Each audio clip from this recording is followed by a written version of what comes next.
Queridos, eu quero chamar a minha assistente para que abra aí, aqui no telão, o livro de Deuteronômio, capítulo de número 34. Deuteronômio 34, versículo de número 9. Achou? Pronto. Eu quero convidar os irmãos para ler comigo. Hoje eu vou ministrar rápido, não se preocupe. Olha o texto, diz assim: ora, Josué, filho de Num, estava cheio do Espírito de Deus, do Espírito de sabedoria, porque Moisés tinha imposto as mãos sobre ele, de modo que os israelitas lhe obedeceram e fizeram o que o Senhor tinha lhe ordenado a Moisés. Observe, e Josué, filho de Num, estava cheio do espírito de sabedoria, porque Moisés tinha imposto suas mãos sobre ele. Agora você abre aí, Deuteronômio 31, 14. Diz assim: o Senhor disse a Moisés: o dia da sua morte está perto. Eita Jesus! Imaginou? Deus falou para você isso. O dia da sua morte está perto. Deus falou isso com Moisés, o único homem que Deus falou: tu vai morrer agora, se prepare. O dia da sua morte está perto. Chame Josué e apresente-se na tenda do encontro, onde eu darei incumbências a ele. Então Moisés e Josué vieram e se apresentaram na tenda do encontro. Amém? Agora abra aí Josué capítulo 1, versículo de número 5 a seguir. Versículo 3.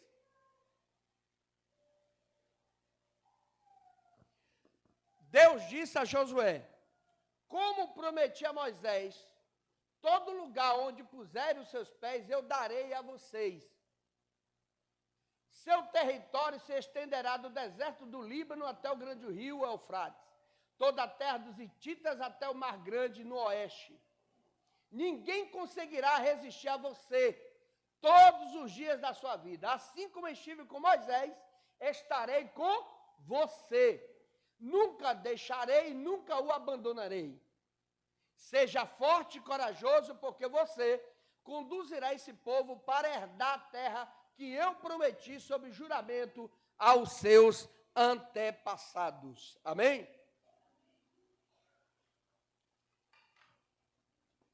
Eu quero compartilhar essa palavra com os irmãos em rápidos minutos. Compartilhar e trazer para os irmãos um entendimento de determinadas situações, para que os irmãos possam ter um esclarecimento, ter uma mente mais iluminada, para entender algumas coisas da sua própria vida, para entender a necessidade que você tem daquilo que Deus tem para você. Então Deus me trouxe esse texto à lembrança, me trouxe outro texto à lembrança e me deu uma revelação sobre a situação de Josué. Eu quero dizer para os irmãos que a história de Josué, ela não começa nesses versículos que nós lemos. A história de Josué começa bem antes disso. Josué era um jovem que morava no Egito, era um jovem judeu nascido de uma judia, mas nasceu no cativeiro. Ele nasceu no lugar onde todos tinham o costume, estava acostumado a estar na escravidão. E quando é um dia, Deus tira esse povo de lá, mas coloca Moisés como líder. E Moisés no deserto precisaria de uma pessoa do lado dele. Óbvio que Moisés andava com Josué, com Arão, seu irmão, e Arão passou a ser o sumo sacerdote. e os filhos de Arão, sacerdote. Mas Moisés precisava de alguém mais próximo. Moisés vai e escolhe Josué, um menino, praticamente pré-jovem, para andar com ele, para viver com ele, para aprender com ele o que deveria ser necessário e ensinável para que houvesse uma sucessão. Talvez na cabeça de Josué, ele não imaginaria tamanha responsabilidade que viria nos anos seguintes da sua vida. Talvez quando Moisés chama Josué, Josué não entenderia o porquê ele estava sendo chamado para uma missão. E nós podemos observar que Moisés chama Josué e leva para alguns lugares, alguns territórios, alguns ambientes que traria para Josué um entendimento e o despertaria para a responsabilidade que ele iria assumir, embora Moisés não dissesse isso para ele. Josué estava entrando numa jornada sem saber onde ele iria parar e o que iria acontecer com ele. E mais ainda, o homem que estava chamando ele também não sabia aonde aquele jovem iria chegar. Então, a Bíblia vai apresentar que Josué anda com Moisés. E aonde Moisés vai, Josué ia. Teve um dia, no capítulo de Êxodo 33, filho, abre aí. Moisés é chamado pelo Senhor para ir até o monte. Deus falou com Moisés: Moisés, sobe até aqui o monte. Deuteronômio, Êxodo 33, 11. Moisés, sobe até o monte porque eu quero conversar contigo. Observe, o Senhor falava com Moisés face a face, como quem fala com um amigo. Depois Moisés voltava ao acampamento, mas Josué, filho de Num, lhe servia como auxiliar. Josué era tão presente que Josué, além de ir para o monte com Moisés, Josué estava na tenda, na porta da tenda, onde Moisés conversava com Deus. Era lá na tenda que Deus se revelava a Moisés. E lá dentro da tenda, Deus falava com Moisés face a face. Adivinha onde Josué estava? Do lado de fora da tenda, ouvindo a conversa. Estava ali, prestando atenção em tudo. Ele não via Deus, ele só sabia que Deus estava do outro lado da lona, e sabia que Moisés estava conversando com Deus, e Josué estava lá. Quantas horas essa conversa demorava? A Bíblia não fala. Mas Josué não arredava o pé do lugar. Josué não saía do lugar. Um adolescente, quem sabe, ou um jovem, ele poderia estar onde os outros jovens estavam. Mas onde ele estava? Perto daquele que estava ali ensinando.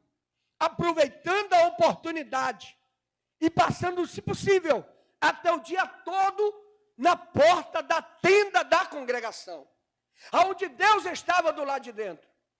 Capítulo de número Êxodo 24, 13, diz que Deus falava com Moisés: Moisés, sobe o monte, observe o texto. Moisés partiu com Josué, seu auxiliar, e subiu ao monte de Deus. Deus de lá do monte dizia: Moisés, sobe o monte, que eu quero ter um particular maior contigo. E quem ia com Moisés? Josué, o seu auxiliar. Irmão, essa passagem mostra que Moisés passou 40 dias, 40 noites com Deus no monte. A Bíblia diz que quando Moisés chega no monte, a nuvem desce e Moisés entra na nuvem E o texto diz no capítulo 24, e Moisés passou 40 dias e 40 noites. Aonde Josué estava? Do lado de fora da nuvem, no monte, esperando a conversa de Moisés acabar. Com quem Josué dormia sozinho no monte? O que Josué comia? Como Josué vivia? Enquanto Moisés estava do lado de dentro, conversando com Deus, Josué estava do lado de fora. Estava ali imaginando, eu não posso sair daqui. Moisés não fala para Josué quantos dias ele duraria lá. Ele apenas convida Josué para ir ao monte. Moisés também não sabia quantos dias iria durar essa conversa com Deus. E nem Josué. Imagina agora, a missão é de Moisés. Eu sou auxiliar. Obviamente eu iria perguntar ao meu mestre quanto tempo ele passaria naquele lugar, para que eu me preparasse psicologicamente, para que eu preparasse a minha família, para que eu preparasse o meu coração para as esperas. Mas Josué não pergunta nada. Josué fica lá. Dá o primeiro, segundo, terceiro dia, ele acha, vai sair, e não sai. Demora 10 dias, Josué disse, a conversa demorou. Normalmente na tenda, pastora, era um dia, já tem 10, e ele não saiu da nuvem ainda. Demora 20 dias, ele pensa, não, é demais, talvez Deus está tendo uma conversa com Moisés, e a conversa é longa.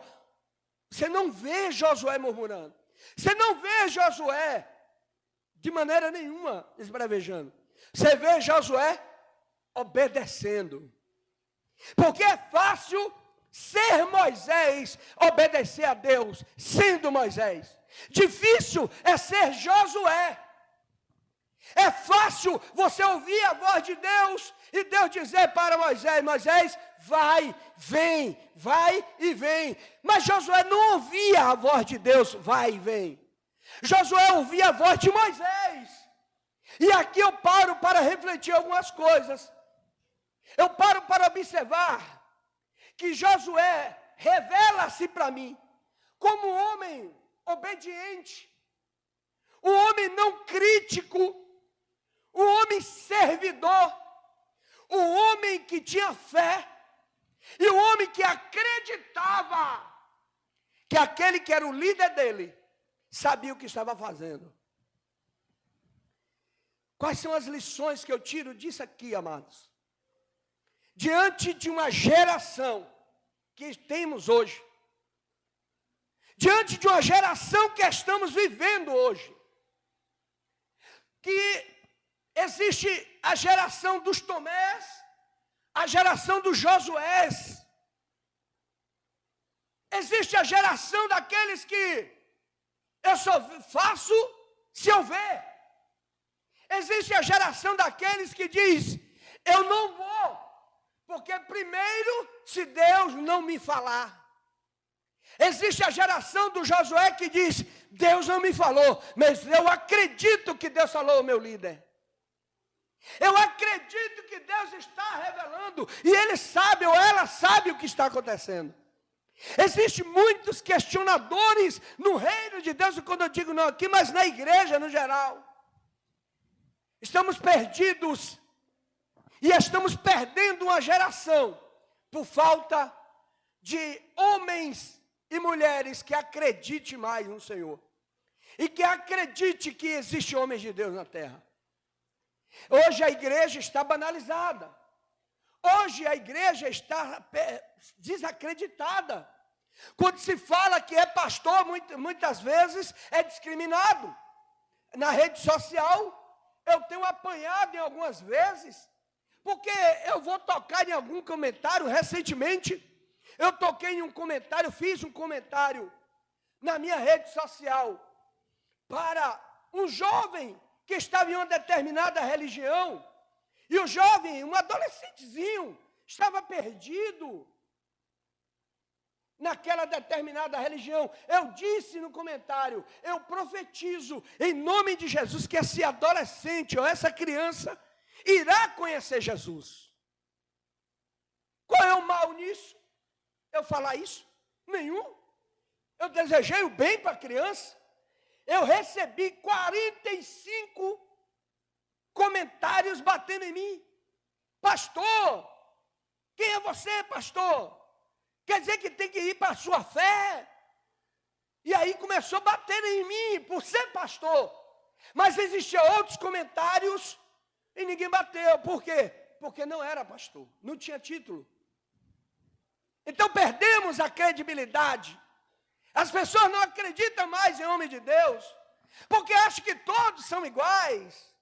Acham que todo mundo não é igual a Moisés, ou não busca ser. E aí, as críticas, as desobediências. Amados, nesse texto, nós encontramos duas gerações postas aqui.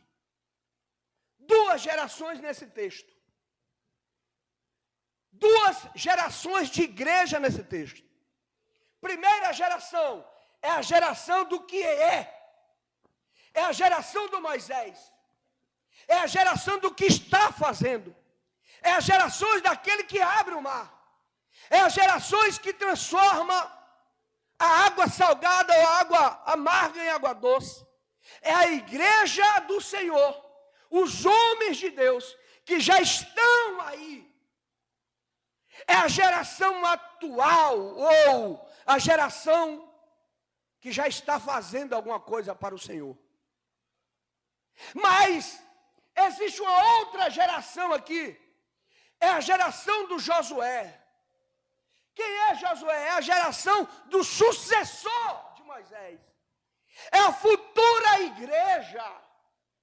Moisés é a igreja do já e a igreja daqueles que já estão passando. Que Deus contou, que Deus precisou, que Deus usou, que Deus fez maravilhas. Mas a geração de Moisés está passando. E Deus tem pressa na geração de Josué. Foi por isso que Deus falou, Moisés, chame Josué. Porque Deus está olhando para a geração futura agora. Deus olha para mim, mas Deus quer saber quem dará continuidade. Deus quer olhar para você e quer saber se você está preparando alguém para te suceder. Deus está olhando para nós e está olhando para nós e esperando, será que ele está pensando só no agora ou ele está pensando também na igreja futura? A preocupação de Deus, amados, é aquilo que o salmista diz no Salmo de número 145, verso 4. A preocupação de Deus é o que o salmista veio saber, veio falar, veio declarar. Qual é? Uma geração contará a outra geração. O que vai uma geração vai contar para outra? A grandiosidade dos teus feitos. As gerações estão morrendo, irmão, porque não estão conhecendo os grandes feitos do Senhor. A responsabilidade de falar dos grandes feitos para a geração que está levantando é quem está vivendo atualmente. E a igreja do Senhor tem se calado, porque ela tem apresentado um Deus de maneira errada. Nós, pais, não temos apresentado aos filhos, que são a nossa próxima geração, as grandiosidades desse Deus que nós servimos na atualidade. Obviamente, a geração futura vai acreditar em quem? Batman, Hulk, Mulher Maravilha, Thor, quem mais? As gerações atuais estão olhando para as ficções, olhando para os filmes, e estão dizendo, ora, eu quero ser igual a eles, mas eu não quero conhecer, e eu não quero saber de imitar ninguém, Porque no meu ouvido só chega aqui: igreja não presta, que igreja não vale nada, que igreja é um curral que prende os outros. Mas por que eles estão entendendo dessa forma? Porque não estamos preocupados em transmitir a grandiosidade do nosso Deus. Deus está querendo nesses últimos dias, amados, que levante uma geração de Moisés, que passe para a geração de Josué, para que Josué futuramente assuma a terra prometida. A terra prometida não é para a geração de Moisés. A terra prometida é para a geração de Josué. Eu não sei se vocês estão entendendo, mas deixa eu explicar com mais clareza isso aqui. A geração do arrebatamento, irmãos, ela tem que estar preparada para acreditar no arrebatamento. O que está sendo destruído do coração das pessoas é: a geração futura não acredita mais que Jesus está voltando. As pessoas estão vivendo, pastora, de maneira que Jesus não voltará mais. Eles casam e dão em casamento e entendem que não haverá arrebatamento, que não haverá a vinda do Senhor. Então como é que eles fazem? Eles começam só a pensar no aqui, no agora, e começam a passar para os filhos, passar para a igreja, um pensamento de que ele deve ser um grande isso, um grande aquilo, tem que estudar, tem que fazer aquilo, tem que se informar naquilo, tem que ser um grande assim. Mas esquece de falar: Jesus, meu filho, faça tudo, mas se prepare, porque mesmo na faculdade, Jesus pode voltar e você pode ir. Estamos preparando nossos filhos para o arrebatamento ou para ser um grande médico? Estamos preparando os nossos filhos para ser os arrebatados que vão herdar a terra prometida? Ou nós estamos preparando nossos filhos para morar em Jericó e desfrutar dos rios que há em Jericó? Para quem nós estamos transmitindo isso aí? Pergunta para o seu irmão: eu acredito que você. Fale para ele, e cutuca para ele acordar. Eu acredito que você está falando do arrebatamento para a geração futura. Ei! Às vezes, essas perguntas que eu mando alguns fazer, alguns podem até não fazer, com medo de ser confrontado com a fala. Alguns podem não falar, com medo de ser confrontado com aquilo que está falando. Aí preferem não falar, porque quando nós falamos, ao invés da palavra aí, ela entra em mim. E nós muitas vezes estamos vivendo de maneira que o hoje e o agora é o que importa. Você tem formado uma geração futura? Você tem formado uma pessoa para dar continuidade ao processo? Que geração é a sua? É a geração de Moisés? Ou a geração de Josué? Que geração é a nossa, amados? Pastor, e o Senhor? A minha geração é a geração de Moisés. Mas eu tenho a responsabilidade de formar nesta igreja Josué para dar continuidade ao processo. Eu não posso de maneira nenhuma subir nesse altar e só pregar uma mensagem de vitória dizendo para vocês o seguinte: fique como está, mas Deus vai dar vitória. Fique como está, porque a porta vai abrir. Não, o interesse de Deus é que eu prepare o seu psicológico, prepare o seu emocional, para que você receba a palavra que confronte o seu acomodismo, para que você e eu se levante e venhamos anunciar para a próxima geração que Jesus está voltando. É necessário eu falar isso. Quantos homens estão na igreja, quantas mulheres na igreja, amarrados pelo prazer terreno? Quantos homens estão vivendo como não se houvesse amanhã? Enquanto isso, o diabo vai nos enganando, o diabo vai nos conduzindo para uns pensamentos terrenos. Deus falou: olhai para mim e serei salvos. Ele não disse, olhai para a terra. Ele disse, olhai para mim. O único momento que Jesus mandou olhar para a terra, sabe qual foi? Quem quer saber, diga amém. Quem quer saber, diga amém. Quando ele disse, olhai para os campos, vede que brancos estão. Jesus está dizendo, acorda, rapaz. Tenha pressa em colher o que você não plantou. Tenha pressa para você vir buscar e levar para mim aquilo que eu já plantei. Mas não tenha pressa de você olhar para a terra com desejo de criar aqui uma intenção de permanência eterna. Porque o sistema está montado, tudo está pronto, e obviamente você deve estar assistindo jornais e está vendo aí afora quais são os planejamentos dos homens. E aí eu abro parêntese para tocar em um dos sinais da vinda, da volta de Cristo, sabe qual é? Quem quer saber, diga amém. O aumento do antissemitismo. Que significa?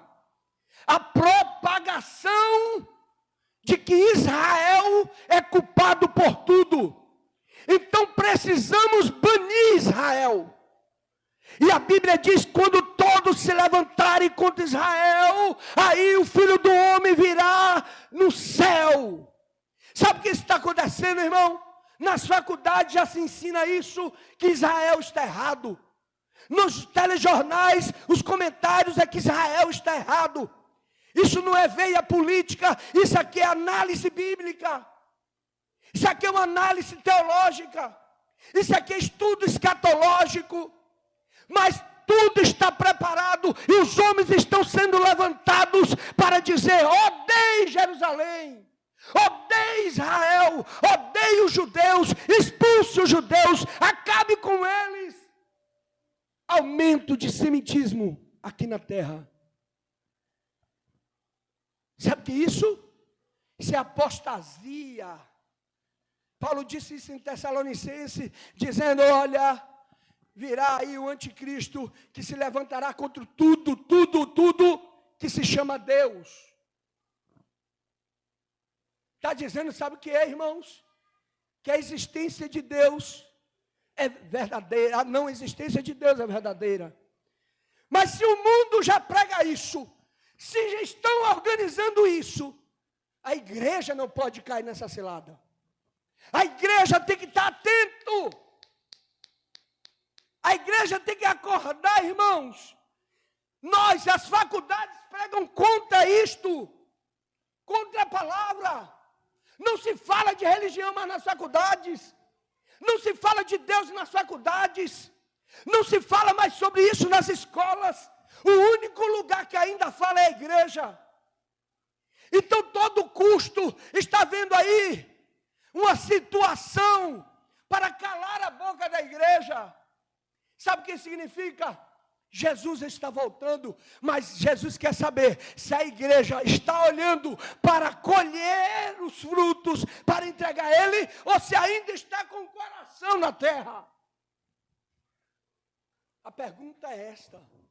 Você tem expectativa na volta de Cristo? Eu já falei uma vez, eu vou falar aqui. Eu li um livro de um americano, e ele disse que ele fez um teste na igreja dele. Tinha 800 pessoas na igreja. E ele fez um teste, deu papel para todo mundo e mandou grifar, escrever sim ou não. E ele distribuiu esse papel na igreja, e o título da pergunta era: você acredita que Jesus voltará? De 800 pessoas na igreja, 750 disse, não acredito. Não me espanto com isso, porque eles foram sinceros em falar. Mas se perguntarem isso hoje em dia nas igrejas no Brasil, Quantos estão esperando verdadeiramente? Porque uma coisa é você esperar.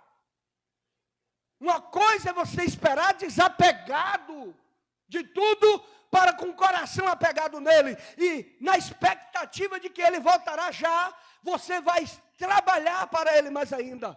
A outra coisa é você dizer que ele vai voltar, mas o seu coração não está acreditando. Essa é a pergunta, irmão. Quantas pessoas aqui dentro pode ser sincero e dizer para você mesmo se você acredita ou não que Jesus vai voltar? E se você acredita, aí eu te dou uma palavra. Se você acredita de verdade, continue. Mas se você está dizendo que acredita, e você dá sinais de quem não acredita, irmão, você está mentindo. Porque quem acredita, ele é desprendido de tudo na terra. Quem acredita, ele não está preocupado com o futuro da terra, na terra. Ele está preocupado em expandir o reino de Deus, em cuidar de pessoas, em amar pessoas, em lutar por criança, em correr atrás do perdido, do desamparado, da viúva, do órfão. Ele está querendo executar a vontade de Deus na terra, porque ele sabe que os dias dele aqui são passageiros e brevemente Jesus voltará e ele irá levar todo esse povo para o Senhor. Quem está agarrado aqui, quem está preocupado muito aqui, não vê mover um dedo para a expansão do reino de Deus. Quando se procura uma pessoa, não posso. Vamos fazer isso? Não posso. Vamos trabalhar? Não posso, não dá. Uma vez Jesus contou uma parábola como essa, dizendo sobre isso, de que aquele homem estava muito ocupado, de maneira que não podia fazer o reino de Deus, expandir o reino de Deus. Estamos muito ocupados, sempre dizendo não pode, sempre eu não posso, sempre não tenho condições, sempre não dá. Jesus está olhando para o nosso coração, amados. E Jesus está vendo que as pessoas estão perecendo. E está precisando de alguém que abrace esse ser para conduzir para o Senhor. E aí, é um vídeo que está rolando na internet, de uma menina que falou sobre a ilha de Marajó, pastora. Uma menina que está cantada, está estourada aí na internet, que fala sobre a ilha de Marajó. Eu recentemente pesquisei sobre isso, e fui olhar, e eu tenho recebido na minha rede social, vários missionários de lá, explodiu isso aí. Ilha de Marajó fica lá no Pará. É uma ilha onde as crianças de 5, 6, 7 anos de idade, como a ilha é pobre e as pessoas passam necessidade, não tem emprego, não tem dinheiro, as pessoas, a única coisa que faz é plantar para comer ou trabalhar em determinada função ou depender do Estado para viver. Aí os pais pegam as crianças e abandonam, entregando para o tráfico sexual de criança. E algumas das crianças são extraídas os dentes da frente. Extrai os dentes da frente. Para quê? Para fazer sexo anal, para não ferir o parceiro.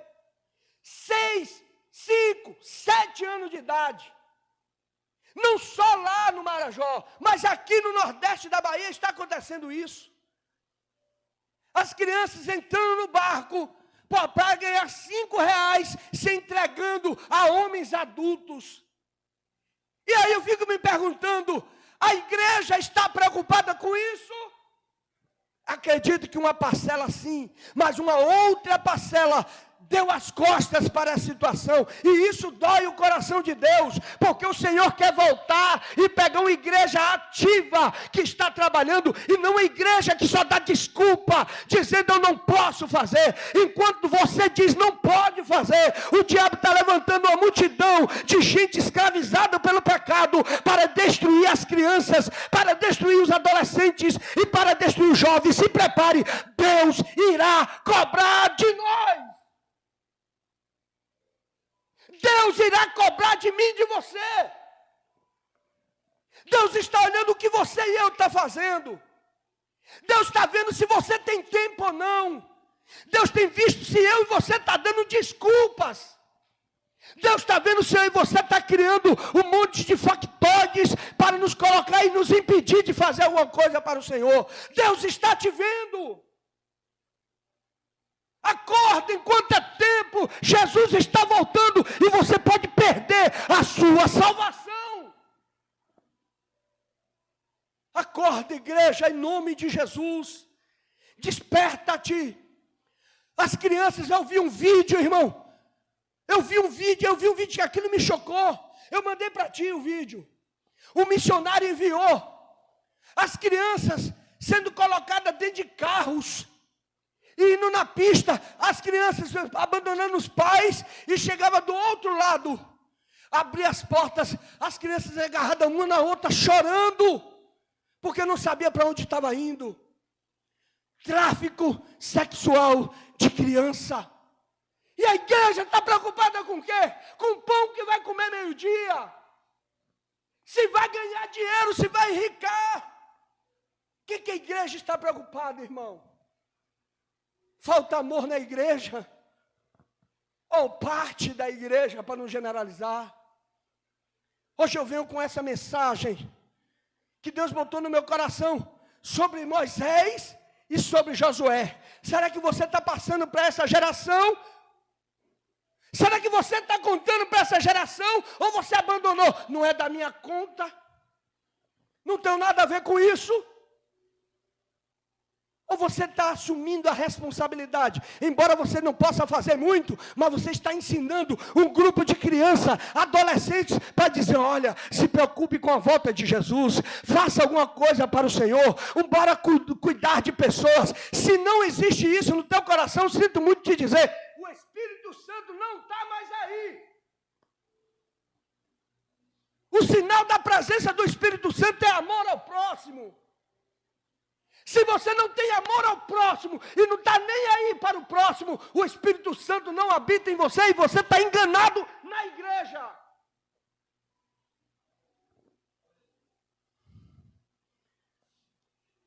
Venhamos refletir, amados, porque senão nós podemos não ser arrebatados na expectativa de estar na igreja e por ser membro de uma igreja, nós iremos ser. Se nós falamos de Marajó, nós falamos da Bahia. Podemos falar da Bahia. Podemos dar o exemplo de Itabuna. Podemos dar o exemplo do Santo Inês. Será que o nosso sofrimento não criou em nós uma comoção e não querer que o outro sofra igual eu sofri? Pois eu tenho 2 irmãos aqui, 3 irmãos aqui. E todos eles sabem que quando eu era pequeno, lá na cidade de Iguaí, esse mais velho aqui, os 2 mais velhos, ia para um lugar chamado Lixão. E eu ia atrás. Às vezes com fome, procurando algo para comer. Meu pai e minha mãe em Itabuna trabalhando. Eu procurando algo para comer. Tomando um iogurte que foi jogado no lixo. O iogurte quente, podre, que alguém tomou e deixou um restinho lá. E eu ir lá pegar, porque o meu sonho era beber um iogurte, e eu virar aquele iogurte quente e estragado, para matar a vontade, porque estava com fome. De junto com eles, e pegar jaca verde para comer. E não ter ninguém perto. Sozinho, 5, 6 anos de idade, e olhar para um lado e para o outro e não ver ninguém. Quando eu sinto isso, e meu coração criou uma sensibilidade em dizer, eu não quero que esses passem o que eu passei.